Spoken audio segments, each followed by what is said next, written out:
On this episode of Booked on Rock, Grammy-winning and Juno Award-winning producer and composer Fred Mollin. He shares his incredible stories of working with Billy Joel, Michael McDonald, and a whole lot more, plus his work on composing music for films, including the Friday the 13th series.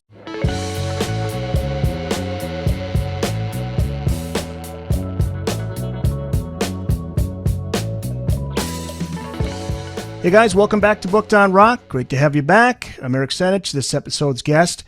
Grammy-nominated, Juno Award-winning producer and composer Fred Mollin. He is the author of the new book Unplugged, Stories and Secrets from a Life of Making Records, Scoring Film, and Working with the Legends of Music. Fred, thanks so much for being on the show. I'm honored. Thank you. You have so many stories to tell. And I did watch, there was a video of yours where you said you got to get this all into a book before you forget it all. You know, the hard drive is full up here, so you don't want to lose anything. Your introduction starts with, quote, "If you had told me in my teenage years that I would have the opportunities that I've had, especially to work with some of the world's greatest musical legends, I would have been the most self-assured and confident Long Island dreamer there ever was. The fact that I got to record with so many artists I admire, as well as work with some of my deepest inspirations and heroes, was beyond my imagination." Before we get to all those amazing opportunities, you grew up not too far from where I am here. I'm in Connecticut. You grew up in Long Island. And in fact, your neighbor was Jerry Greenfield of Ben and Jerry's ice cream fame. Yeah, it's so funny. When you think about it, how goofy is, even early in my life, like, as a young child into my teens, when I left home at 16, my neighbors were the Greenfields, of course, and Jerry became Jerry of Ben and Jerry. What a story. So tell us about your early life. And also, I'm curious, what was that first moment when you realized, I want to make a living in the music business? Well, first of all, I grew up in Merrick, Long Island, which is about 45 minutes away from Manhattan. A really beautiful little Leave It to Beaver type suburb. I had a wonderful life. Not a lot of angst, really. And, the truth is that when the Beatles hit at 11, I was 11 years old. Yeah, in 1964, I was 11. So that's when I really was hit by lightning, like so many others. Literally, there are millions whose life changed. And my life changed. All of a sudden, I know it sounds sort of like a caricature, but all of a sudden I wanted a really nice guitar.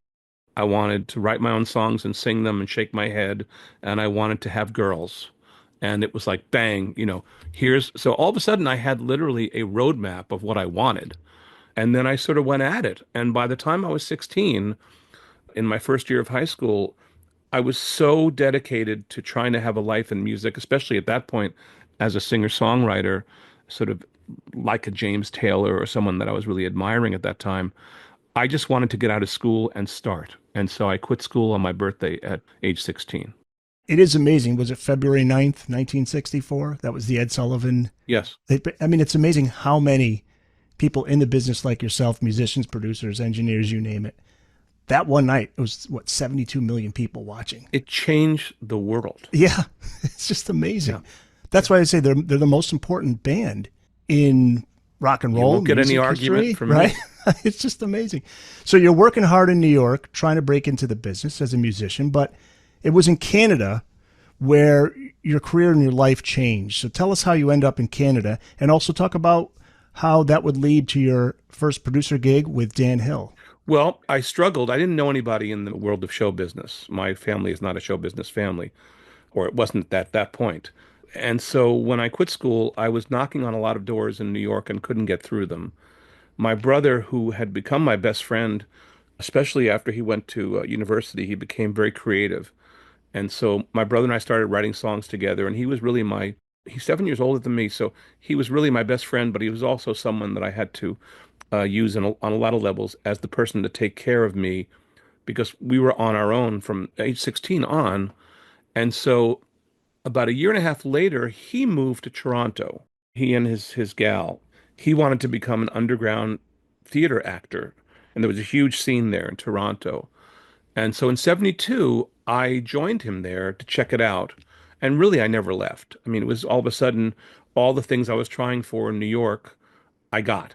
I got a record deal. I had college gigs, and I loved Toronto. It was totally an exciting, wide open city. And I just started my career there. And so for the first number of years, I guess 72, 73, I really was playing gigs all over and really trying to have a life as a singer-songwriter, trying to get a record deal myself. And then to try to make this story a little shorter, Dan Hill, who I was playing gigs alongside of in the same clubs, needed a demo produced, and he asked me out of nowhere if I would produce a demo for him.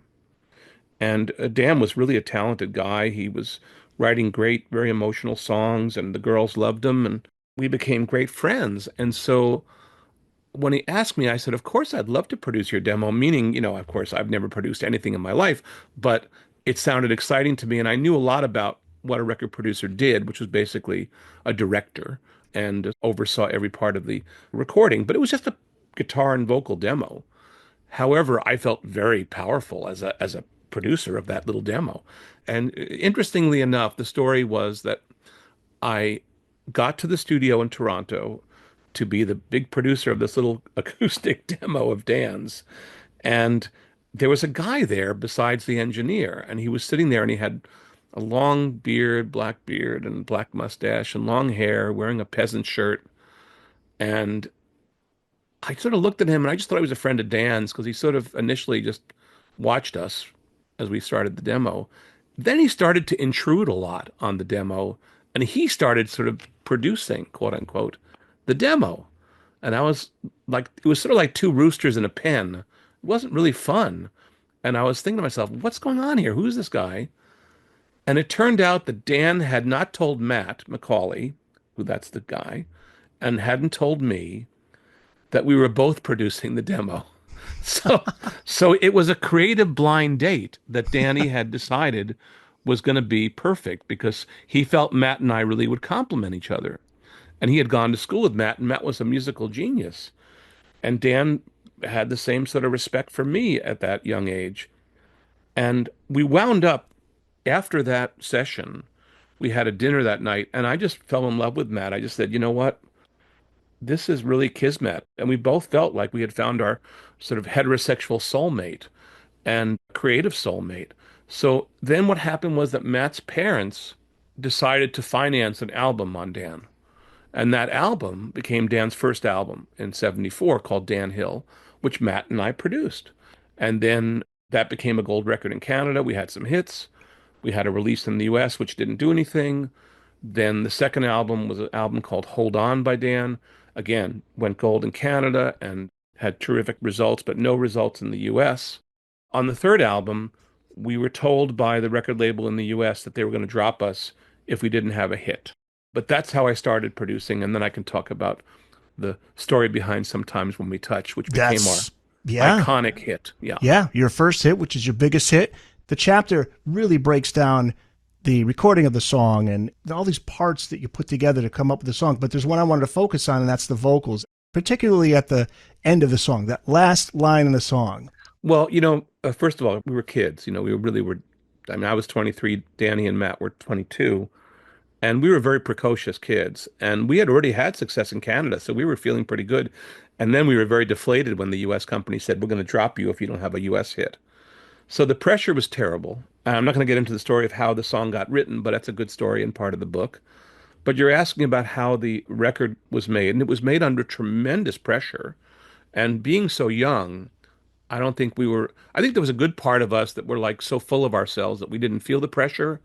But Danny felt the pressure as the artist. Don't forget, as a producer, you're really a behind the scenes person. So you don't really take the slings and arrows. But as the artist, your face is on the cover and it's really you. So I think Danny was extremely pressured. And when it came to doing vocals, and he was, again, a very naturally gifted singer. But when it came to doing vocals on Sometimes When We Touch, which we knew, by the way, we just knew in our hearts that it was going to be a smash hit because it was that good a song and it was our big shot. So the pressure was definitely on, and we did the track, and the track was terrific. And then Matt had written the string chart, but we didn't do the strings yet. So we went and did Dan's vocal recording afterwards.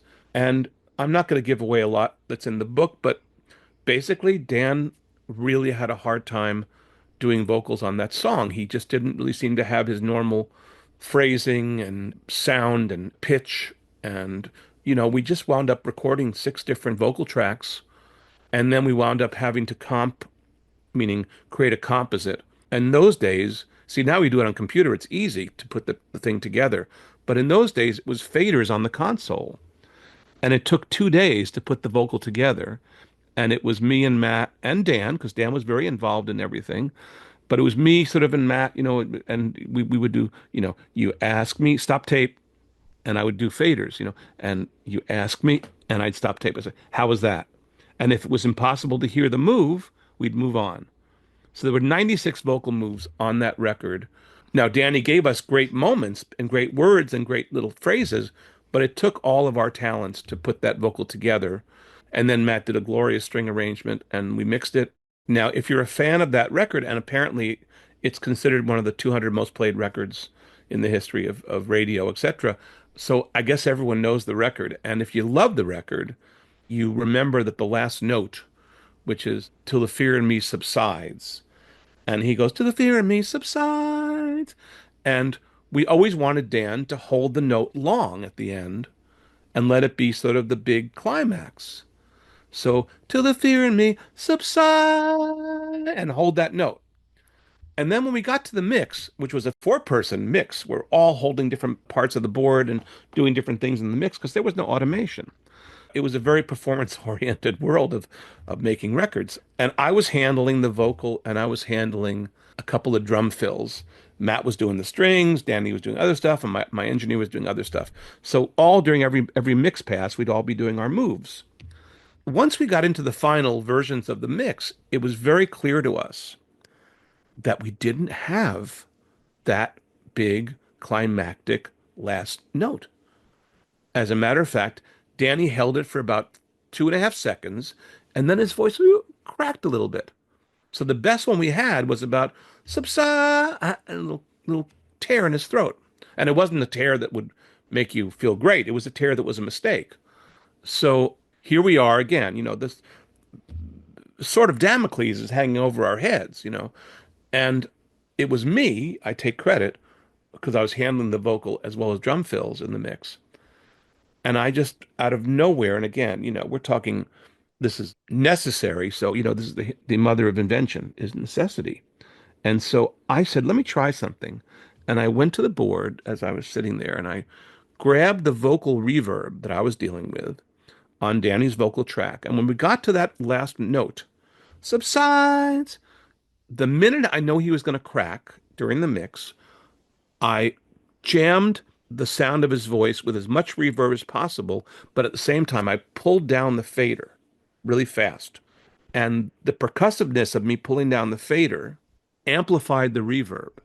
So it was subside, and all of a sudden, the voice went into incredible amounts of echo and reverb. And it was sort of interesting. And we all looked at each other because we were sunk because we didn't really have that last note. And we all looked at each other, Dan, me, Andy, and Matt, and we all looked at each other and it was like, that was interesting. Let's listen back to that. And then we realized that's the only way out was to do what I did. And it was completely just an improvisational moment where I wanted to try this. And to this day, literally people will, when we talk about the record, will say, how did you and why did you do that last note? Right. And you know what? It was just a lucky break. What a story. And I was looking as you were telling the story, Spotify, 84, coming up on 85 million streams. That's not bad. I wouldn't imagine. I mean, that's only Spotify. So if you look at Yeah. the rest, it's probably like 250 million. The chapter finishes with a cautionary tale. There were royalties that you never received. What happened?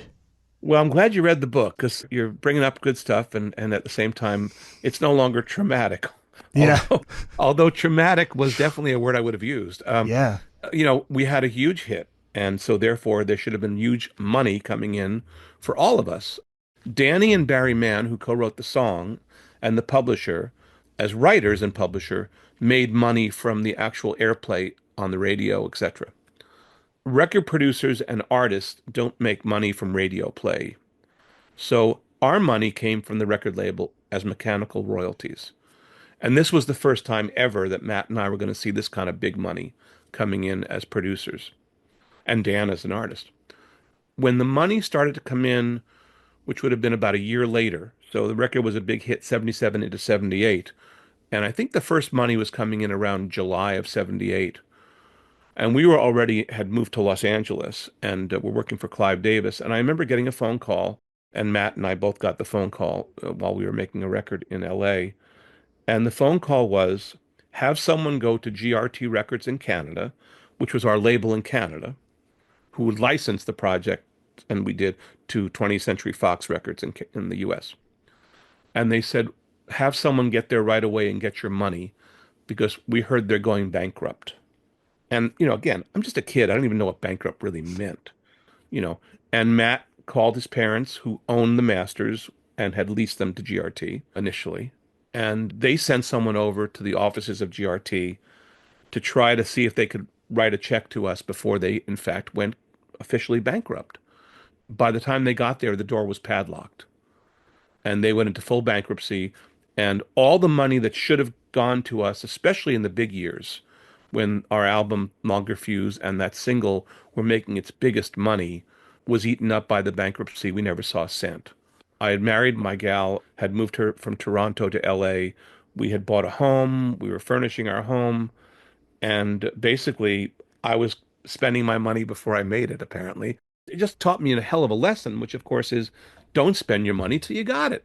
There was some advice that you gave Danny Aykroyd back in 1975. Great story that you include in the book. I love this one. You want to hear that story? Is that I would love to. Many things that I did in the early part of my career, especially the early years in Toronto, was basically any opportunity creatively that was offered to me, I would grab. And that's always been my life. It's like someone says, do you want to try this? And I'd say, sure, I'll try it. And my brother and two other guys had, out of the underground theater scene in Toronto, decided to try and create their own improvisational comedy group. And they enlisted me as the musical fourth person. So I would do the music for the improv shows that they would do. It was a wonderful time in my life. We just laughed like hyenas and we had a ball. And then we also, I was also producing records and I was playing a few gigs still. And I felt pretty good about myself in those days. I felt like I was really sort of hitting on all cylinders. At the same time that we started Homemade Theater, which was our improvisational comedy group, we were doing a TV series for children on CBC, which was like the BBC. We did a very, almost a Monty Python weekly show on CBC, and we loved it. It was a Monty Python for kids. And at the same time, Danny Aykroyd and other people on the Second City improvisational Toronto group were doing another CBC show for kids. And I had met Dan and a few other of the Second City people like Gilda and Joe Flaherty. We had all just become great pals, and even though we were sort of competitors, because we were the only two improvisational comedy groups in Toronto, we just loved each other. So we had a lot of fun together. And Danny especially was so gifted. I always thought he was absolutely a genius, a comedy genius, and sure is true. When we were doing homemade TV, we were very much in charge of that show, and it was a very funny show for young kids, and probably on many levels, we never should have been allowed to do it because we were really not particularly aware of what not to do when you're dealing with a young adult or young children scenario. So I would say that we were inappropriate, but I would say we were delightfully inappropriate. But they were doing another show called Coming Up Rosie, and it was a very low budget CBC afternoon show once a week. And it really played down to children. It was a scripted show. It sucked. It just sucked. And it was just basically a way for Danny and people like that to make money because that's what we all needed to do was make a living. But that wasn't where Danny belonged. But he was just doing it like a gig. And unfortunately, that show, like I said, sucked. So I was in a place that we used to have our breakfast called the Bagel on College Street. And again, by this time, we'd had hit records in Canada. We were doing pretty well. Danny was struggling. He was doing Second City, but not making a lot of money, and also doing Coming Up Rosie, which, as I told you, was not the greatest little kid show. As I'm walking in, he's walking out, and he always called me Mr. Mollin. He always said, Mr. Mollin. And I said, yeah, hey, Dan, how are you? And we shot the crap for a while, and then we just, he just told me what's going on. He says, I really got something that's really, really driving me crazy. And I said, what? And this all happened as we were standing outside the Bagel. And he said to me, I've been offered to be a part of the Lorne Michaels show in New York, which is going to start, and it's going to be a live late night show on Saturday nights in New York. And Lorne Michaels, by the way, was a Toronto hero who then moved to New York and became the creator of Saturday Night Live. And so Lorne looked for the original talent base everywhere, including Toronto. And he wanted to hire Dan as a writer at first. And then perhaps he might be able to go in front of the camera. That was the deal. But Dan told me all about it and it sounded great. And then I said, man, this sounds amazing. You get to go to New York and try this on NBC. This is huge. And he said, yeah, he said, but the contract is so bad. And I said, well, how bad? And he said, well, it's so bad. The money's bad. And they locked me up for 5 years. I can't do anything else for 5 years. And the money stays the same for 5 years. There's no guarantees that I'll be on camera. I mean, you name it, it was a bad contract. And I looked at him because already I was sort of a veteran of show business for like 3 years of my life. I had become a veteran, which is hysterical. And I just looked at him and I said, take the gig. I said, you have an opportunity to get moved to the US and be able to work on a network show on NBC. And I said, listen, if this thing works, your lawyer can renegotiate the deal because they're not going to want to lose you. And if it doesn't work, the contract's over and you come back to Toronto. And he was like, yeah, yeah. And you could tell it just lit a light bulb in his head. And by no means am I telling you I'm the only person who gave him that advice, but I certainly was one person who gave him Sure. that advice. And here we are 50 years later, and Saturday Night Live is still going. Still on the air, and again, and look at the brilliance that Danny Ah, was that he created.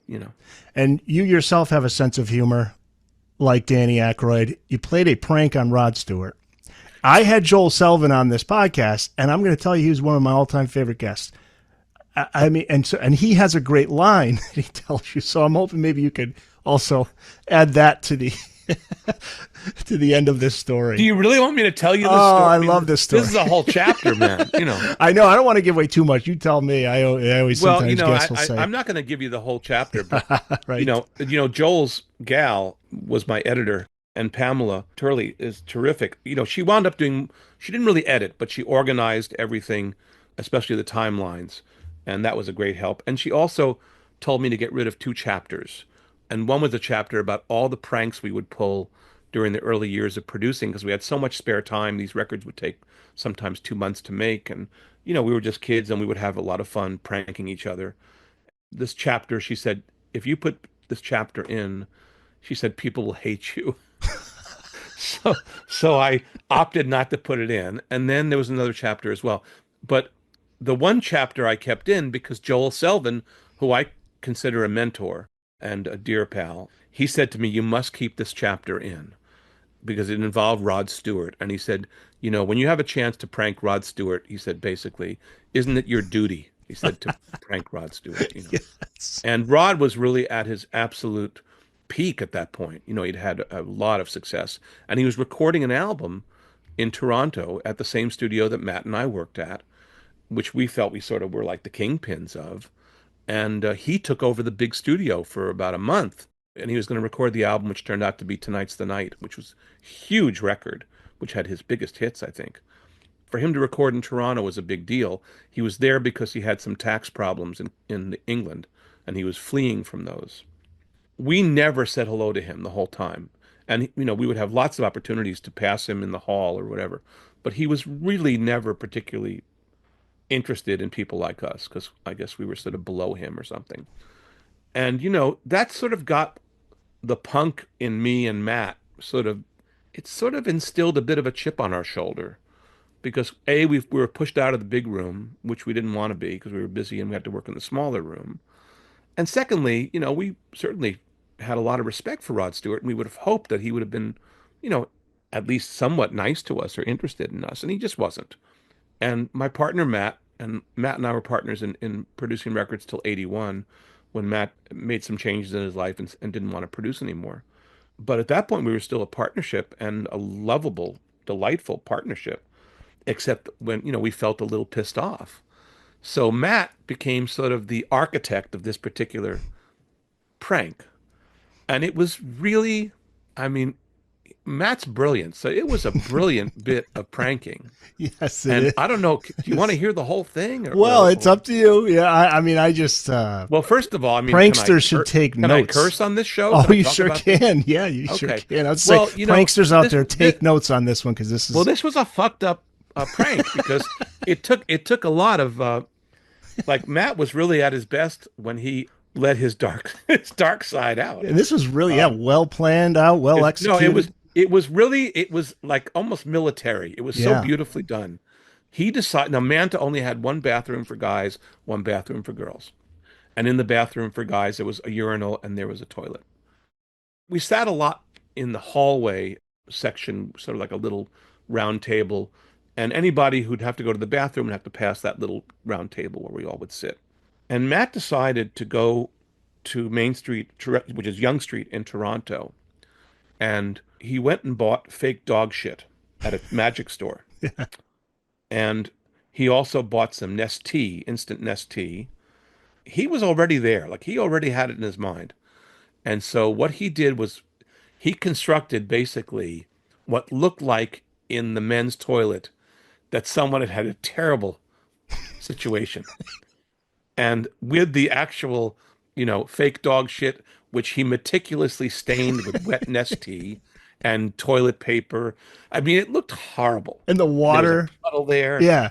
I mean, nobody would want to have gone to the bathroom in that bathroom, and there were no other bathrooms. Right. And so, it was really Matt, and it was really like he really put some effort and a lot of planning into this.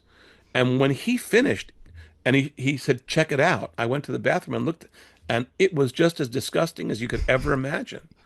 And it was all completely constructed by Matt. And then we put we put a sign on the toilet that said "Toilet out of order."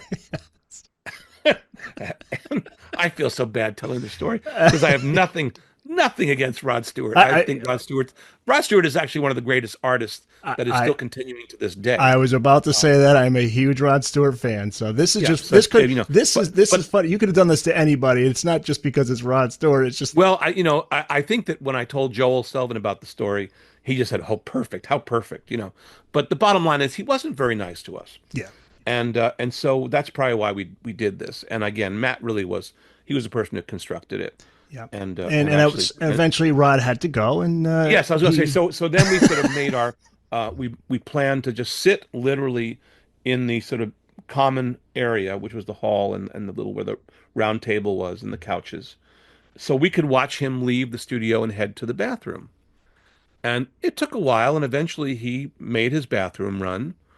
And he went down the hall, and we're all sitting there going, "Oh my God, this is great." And it didn't last more than 2 seconds, and he was out of there, and you could tell he was steaming angry. And he walked back into the control room of the big studio. And the next day, they pulled out of the studio. They left the gone. studio.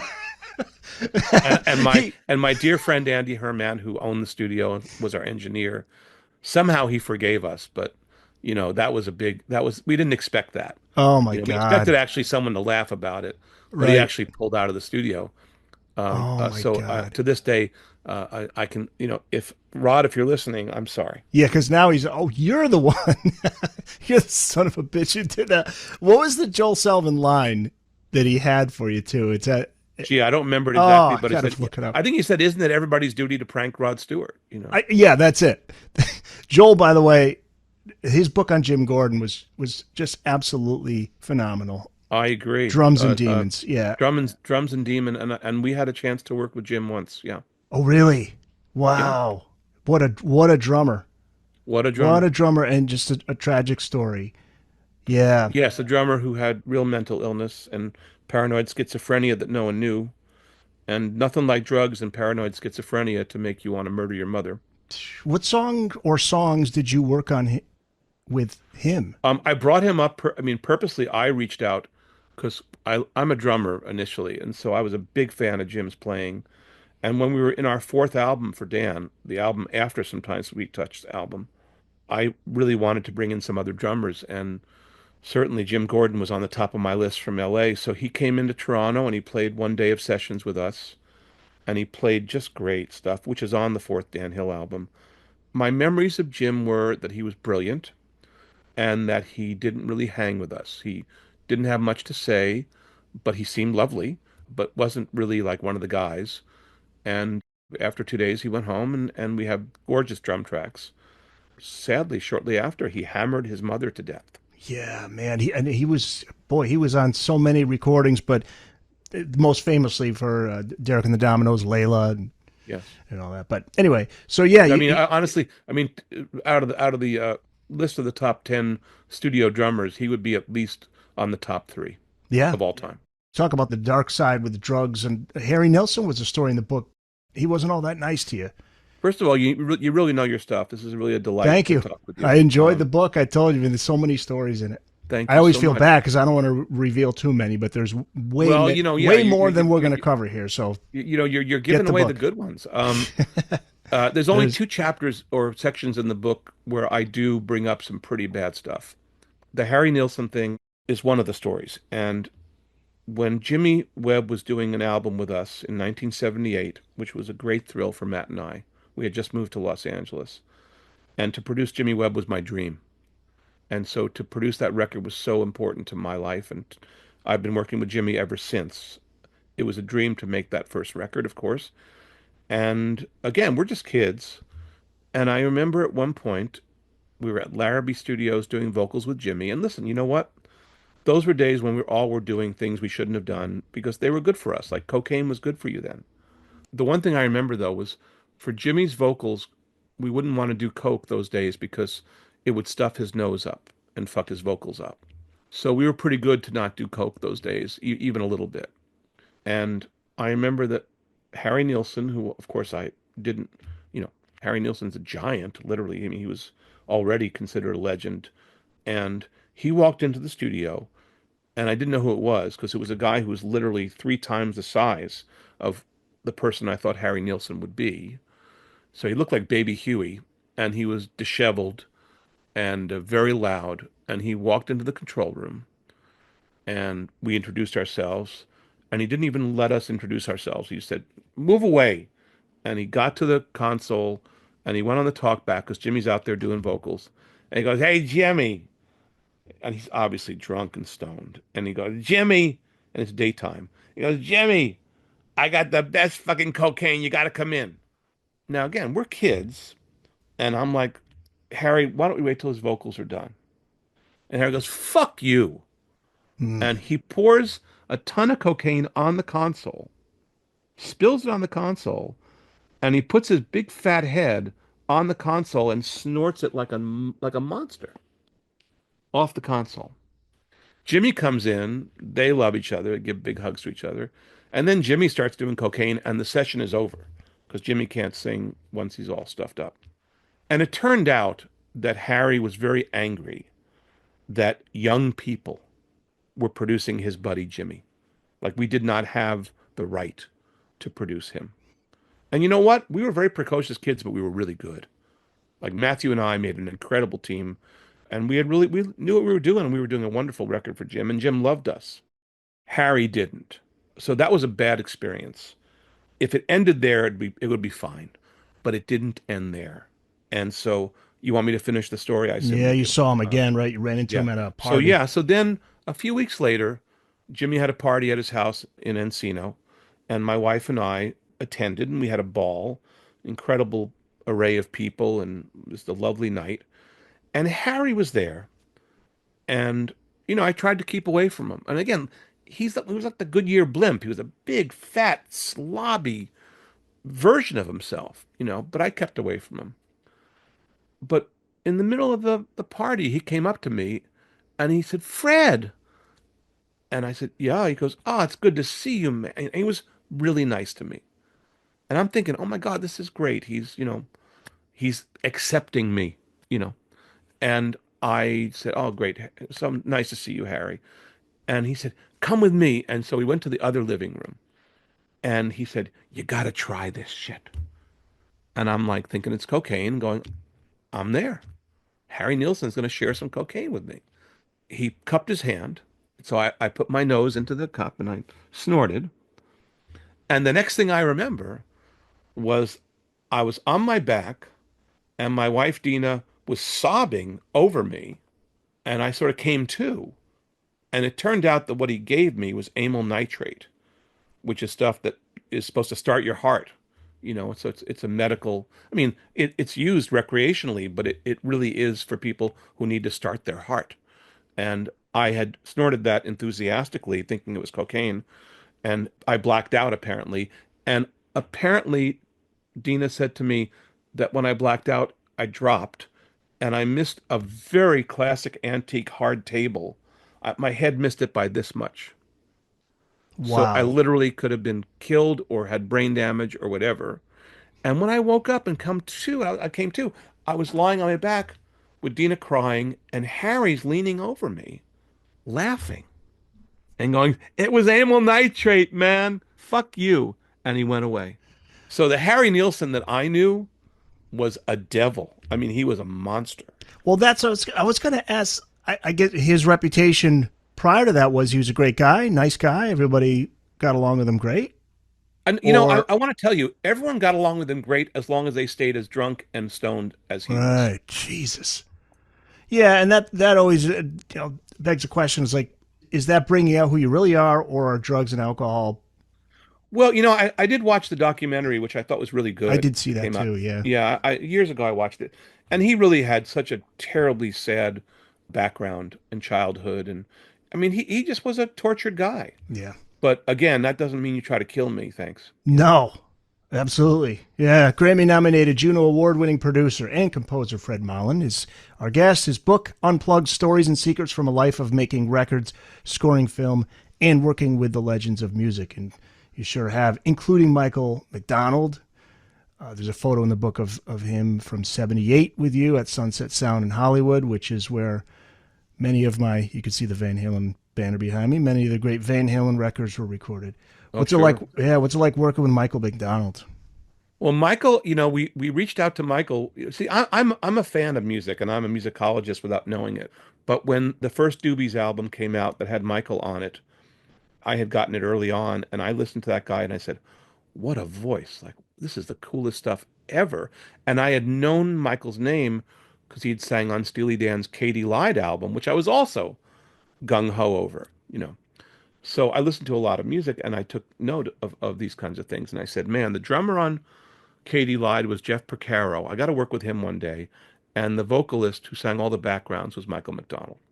And then he joined the Doobies, and I'm in Toronto, and I called him at Amigo Studios because I knew they were recording there. And I called him from Toronto, and I said, "Hey, I'm Fred Mollin." I told him who I was, and I said, "Listen, we're going to do some recording in LA on an artist named Randy Goodrum for Clive Davis's label. Would you consider singing backgrounds for us?" And he was like, "Yeah, no problem, man. Of course I'll do it." And I was like, "This is great."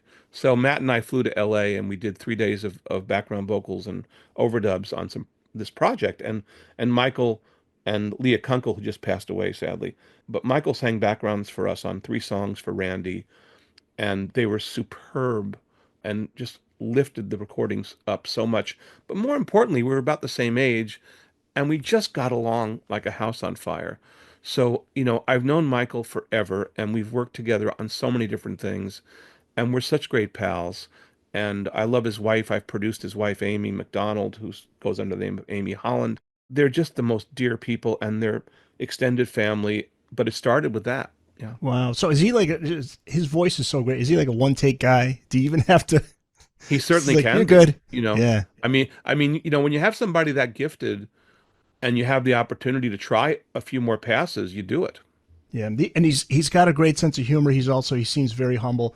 The Captain Kangaroo story, right? Oh my It's God, he's so self-deprecating that yeah. it's hysterical. Somebody at the airport. Oh, I know you. And they went to their husband or wife and said, "Hey, that's Captain Kangaroo," You because know, he had gained a few pounds, I think, at the yeah, I time. mean, So Michael's weight would fluctuate, and with the big white mustache and beard, Michael said to me, "Fred, listen, it wasn't 2 months ago I was going through the airport, and someone said, 'Hey, you know what that is?'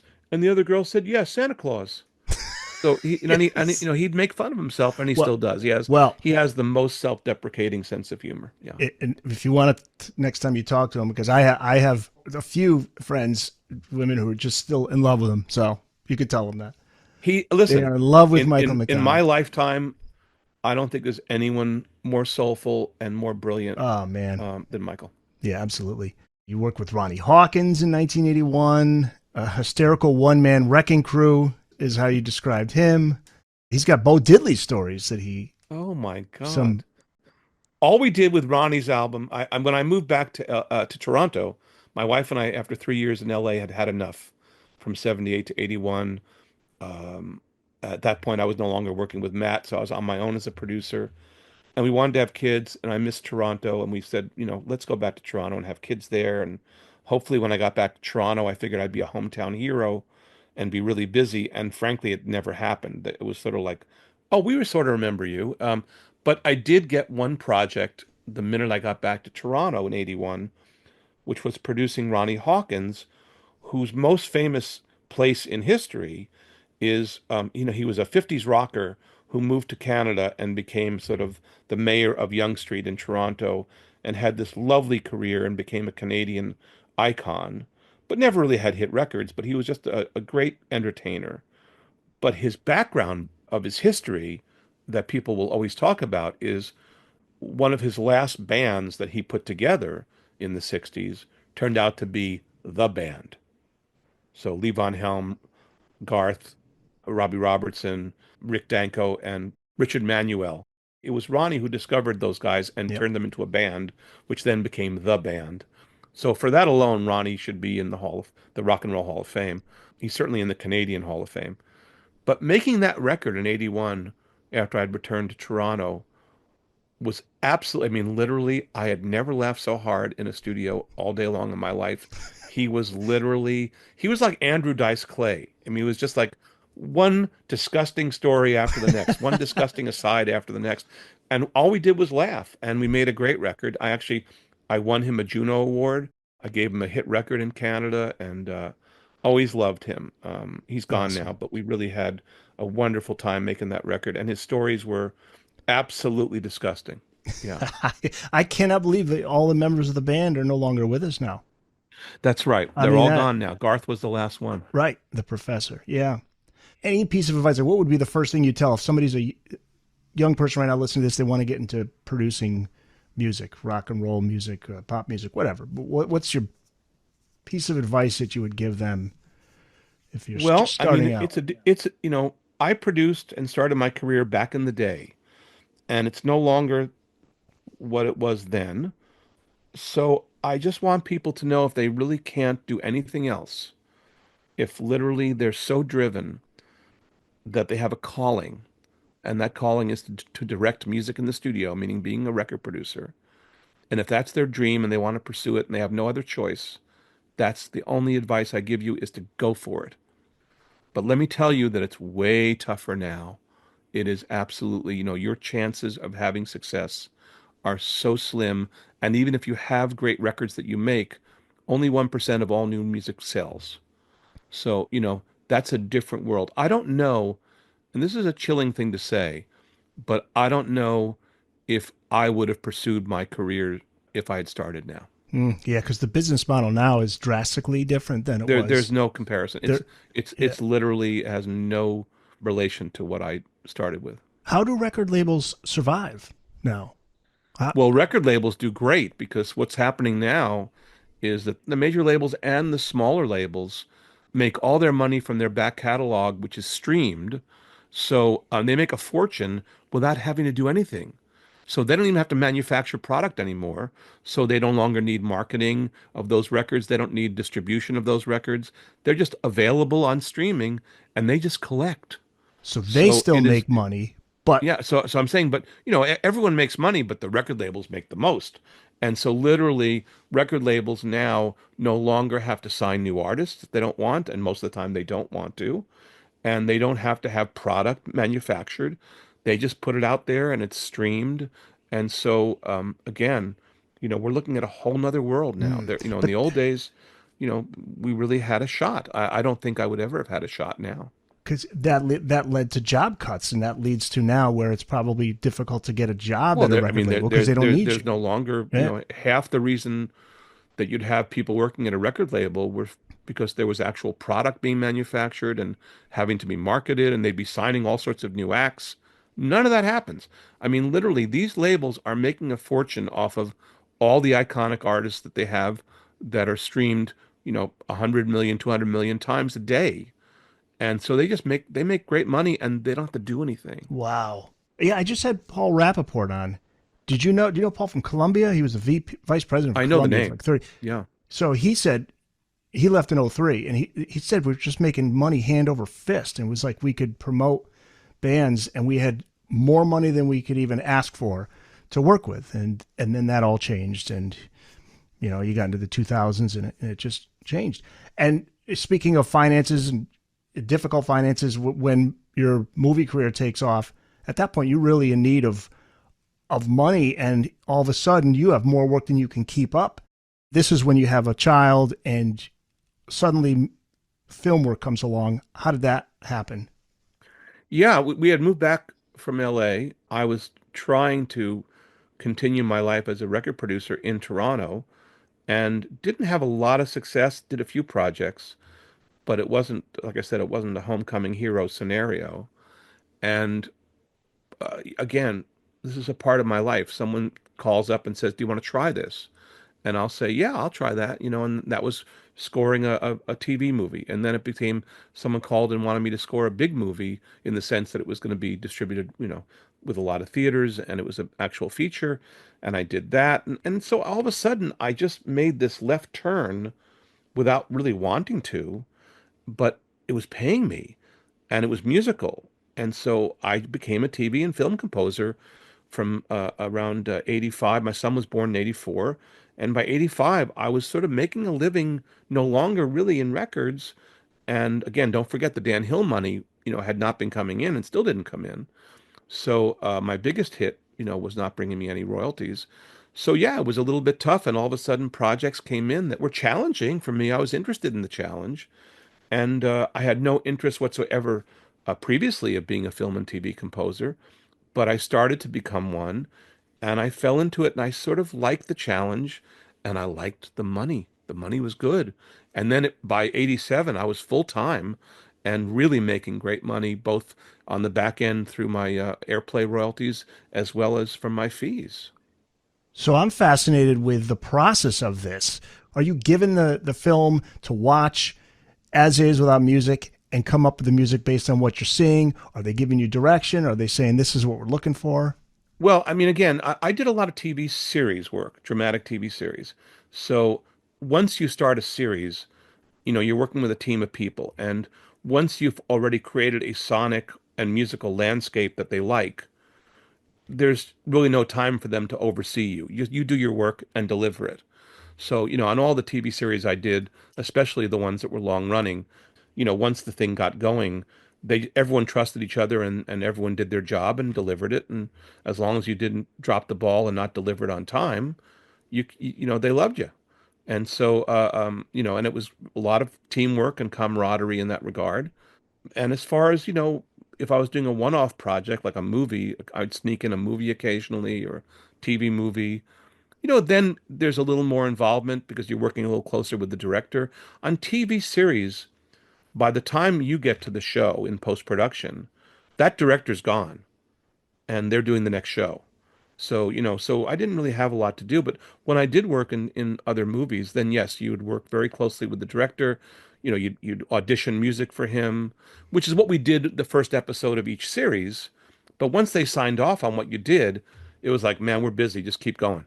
You know, You did 90210, I did one season. one season. I'm a huge Friday the 13th fan. So you're in part 7 and 8, but prior to the movies, you did the TV series, and then that led to the two Yeah, I, films. I was hired. It was shot in Toronto, Friday the 13th, the series. And Frank Mancuso Jr. was the person at Paramount who really oversaw all of the Friday the 13th franchise. So after doing, I think, maybe 40 episodes of that series, they did part seven with the original composer, Harry Manfredini, using his previously recorded score. And so on part seven, they couldn't finish it. And they called me and said, "Hey, can you write music similar to Harry in its sound?" and then in a sense co-score it with the music we have from Harry. And I said, of course, again, I don't turn down gigs, so I just said, yeah, of course I'll do it. And then that moved on. They did part eight, which was Jason Takes Manhattan. And that one I worked with a guy named Rob Hedden, who I'd worked with on the TV series, and I love Rob, and he wanted to work with me as the full composer on on that movie, and that was really great fun as well to work with Rob. And again, because it was a movie, you work a little closer with the director, at least initially. But that's how the movies came about, is I had already become I did 72 episodes of Friday the 13th, the series, so I was the composer that they felt would understand how to work with them. Writing for horror, how is that for you? I mean, how's Again, I'm just like one of these it's guys a where someone says, "Hey, do you want to do an accordion album with, a guy who only screams?" I'll say, "Sure." it's a gig. A Yeah. gig is a gig is a gig. Yeah. And I've never been in that position where I really don't. I mean, the only time I turn down gigs is when I don't like the person and I can tell already that I won't get along with them. And it's Okay. only happened like three times in my entire career. So other than that, It's you're able amazing. to shift gears, whatever the It's whatever genre. they asked for. Listen, on occasion, someone will, would have called and said, we need a very, we need like we need you to orchestrate like John Williams, and we need you to, and I'd say, well, I can hire an orchestrator and I can do that. And most times they would say, okay, great. But occasionally someone would say, no, we really want someone who's within the budget, can orchestrate everything and work with a large orchestra. Well, that's not me. I was doing a lot of my music using Kurzweil 250 and other synthesizers and samplers, and I would be playing everything and improvising my music until it was right for the scene. So that was the kind of composer and TV film guy that I was. So 1987 was a huge year for you. That's your favorite year. 87 was a watershed year because I don't think I've ever been busier. I was doing three series at once. One of them took me to LA every 2 weeks. I was co-starring in a rock and roll variety show in Toronto on CBC. I mean, it was just, and my daughter was born. I mean, it was just the craziest, wildest, most beautiful year. Yeah. That's what I want to ask you because sometimes I think we all do, but I've gotten to points recently where I do have a lot of offers that come my way, and I don't say no, and I spread myself so thin. I'm starting to crack, and I can't keep up. How do you handle that? Do you say You no? know, I mean, what do you I don't know, do? by the grace of God or dog or whatever, I just was lucky enough or hardworking enough that I just was able to keep going. You just keep going. Somehow find a way to do it. But I'll tell you, the honest truth is that in 2001, I moved to Nashville and changed my life. And I wanted to go back to making records full time with live musicians. And I said, I'll never score another TV series again. And I never did. So maybe a comment or two on some of these folks that you work with too, because there's so many. Bruce Springsteen. I think Bruce Springsteen is one of the greatest entertainers and artists of our time. I think he's a giant. There's probably nobody better live performer, in my opinion, than Bruce Springsteen. And as far as the records he's made, they're giant. So he is one of my absolute favorites, and has been since the 70s. And I've never worked with him, but I worked with his wife on a Rita Wilson overdub duet, and I got to spend time with Bruce at his studio in New Jersey, and he was lovable. He was great. Just after Clarence passed too, I think you noted. Exactly. So Yeah, he he was was going still through a rough very time. much in mourning over Clarence. Yeah, Paul Schaefer.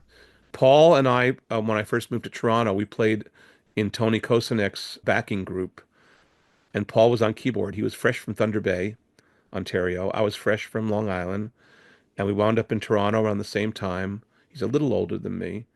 We just became fast friends and are to this day. Yeah.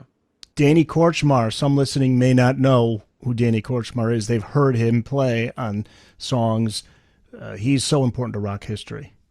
He really is. I mean, Danny, he's known as Cooch. I love Danny so much. We became great friends. I had a home in Martha's Vineyard for years and years. Now I just rent, but I had my house there for years, and Danny was a vineyarder as well in the summers growing up there.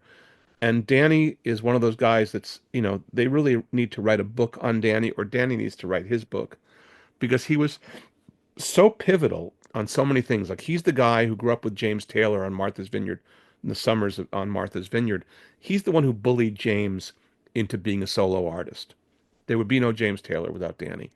Same thing with Carole King. He played with Carole King when she started to put her toe in the water as a solo artist at the end of the 60s into the early 70s. And Danny again bullied her, saying, "You're going to be a solo artist." And to this day, both of those artists say, if it wasn't for Danny, we would not be doing what we do. So he's a really interesting character. He can be a bully, a lovable bully, and he is so delightful on so many levels. We just get along like gangbusters and have been great friends ever, forever. But, you know, I mean, again, he's someone who's done so many great things as a session player, along with his buddies Russ Kunkel and Lee Sklar and Waddy Wachtel. They did a documentary on all of them. Did you Yes, see the it? Yeah. documentary called The Immediate Family, which is all Right. about Danny and the band. And they got their And, own band. again, I had something to do with that documentary, which was Okay. delightful. But Danny's stories, Danny also became a producer. He wound up co-producing Don Henley on his big records. He also produced Billy Joel's last record that had River of Dreams on it. Dan's so gifted. The difference between Danny and I as producers is Danny has no bedside manner, and he's the first one to tell you, Yeah. you know. And I have 100% bedside manner. Yeah. Jeff Porcaro, drummer from Toto. You said best you've worked with, best drummer. Never been a better studio drummer than Jeff. Yeah, And, he and was why do you say that? What is it about it him was that magical. He just had a touch and a feel and a soul and an enthusiasm and a passion combined in one person that we had never seen. And everyone will say the same thing. Jackson Brown? Loved working with Jackson. I did a couple of duets with him over the years, and we always enjoyed working with each other. I've never gotten to know him well, but we certainly have spent time together, and I'm just such a great fan. Joe Cocker had his vocals had you in tears?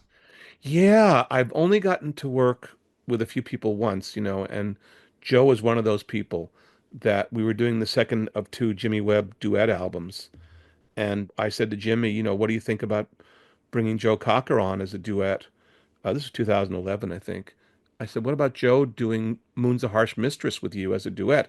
Because Joe had done a definitive version of Jimmy's song, Moon's a Harsh Mistress. And Jimmy loved the idea, and we called Joe, we got a hold of Joe's manager, and then Joe said, of course I'll do this. And we wound up in LA while Joe was recording a solo album. I think this was 2011 maybe or 2012. It was certainly about 6 or 7 months before he passed. And we just, again, was a delightful guy.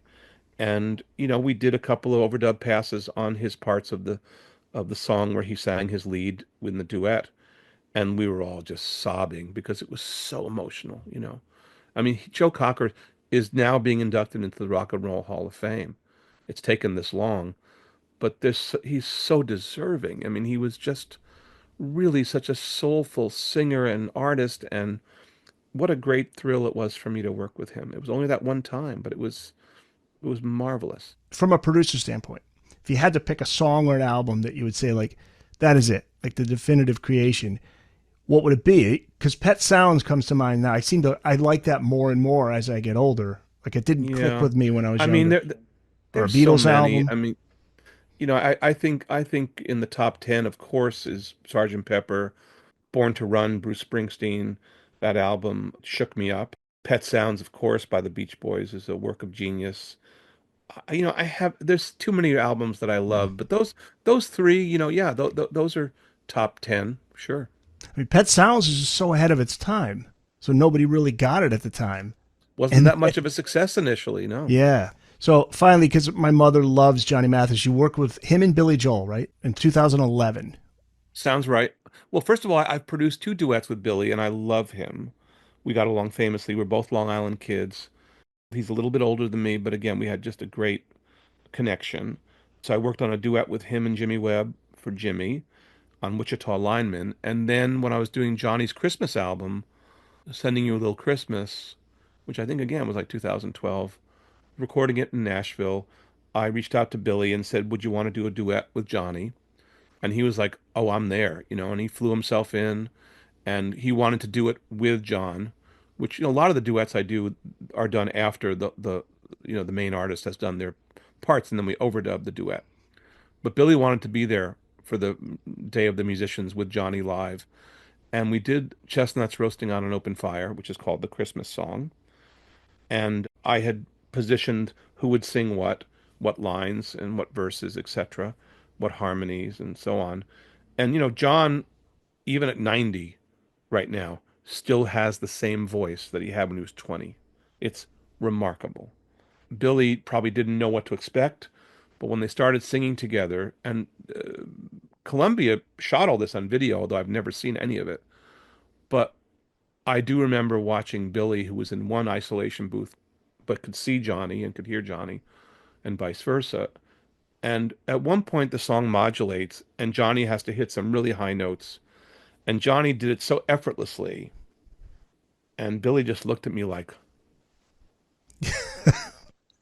he just could not believe what he just heard live. Yeah. And it is, by the way, that particular version of the Christmas song with Johnny and Billy, I think should be a Hall of Fame, Grammy Hall of Fame Yeah. recording.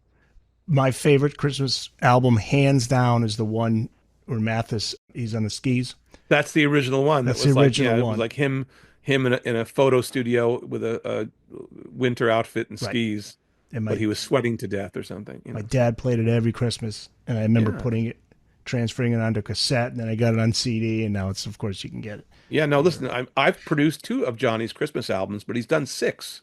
6 So, altogether. Unplugged stories and secrets from a life of making records, scoring film, and working with the legends of music. The book is out now, right? You can find it wherever. May 11th. It's May 11. Okay, so we're recording this on May the 2nd. So right around the time we run this. So look for it. You can pre-order it if it hasn't come out yet. And where can people find you online? You have a website, right? Yes, I don't have a lot of time checking on it, but you can write to me through the website. Also, if you want the book autographed, there's a website now, fredmollinunplugged.com, where you can order the book and it'll get signed by me. So that's available. And again, I'm still a work in progress. I'm busy working in the studio and very, very fortunate person. I've had an incredible life in music and never want it to end. Yeah, quite a career. Fred, thank you for doing this and so many stories. And I promise you, folks, there's much more in this book. We've only scratched the surface. Thank you so much. And I really, really had a ball. Thank you.